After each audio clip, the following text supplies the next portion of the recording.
बिस्मिल्लाहिर्रहमानिर्रहीम शहजाद के साथ आप देख रहे हैं। नाज़रीन, इस वक्त मैं मौजूद हूँ चक अमरानी के अंदर। कल तक जहाँ पे यह दहशत का इलाका समझा जाता था, अताउल्लाह पट के खिलाफ जो है पंजाब पुलिस के जवानों ने जो है ऑपरेशन का सिलसिला आज 37वां रोज है वो जारी है, लेकिन अताउल्लाह पट जो है वो फरार होने में कामयाब हो गया और हमारे एक जवान की जो शहादत है वो चक अमरानी के अंदर रंग ले आई है।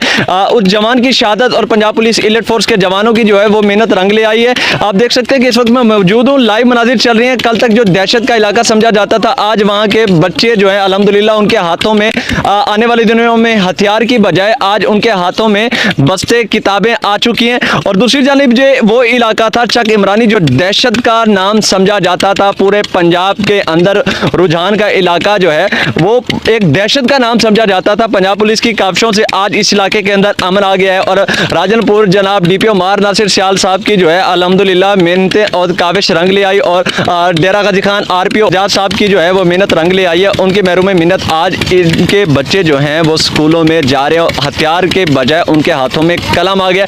अल्लाह रब्बुल इज़्ज़त से दुआ करते हैं कि अल्लाह रब्बुल इज़्ज़त हमारे पंजाब पुलिस के जवानों की हिफाजत फरमाए और इनकी मेहनत और काविशों को में उनको कामयाबी अता करे। और ये वो बच्चे हैं जो आने वाले दिनों में हमारी कौम और हमारे पाकिस्तान, हमारे एक अच्छा मुस्तकबिल है। इनमें से कोई बच्चा इंशाअल्लाह ताला आने वाले दिनों के अंदर डॉक्टर बनेगा, कोई वकील बनेगा और कोई इनमें से हमारे पंजाब पुलिस का जवान बनेगा।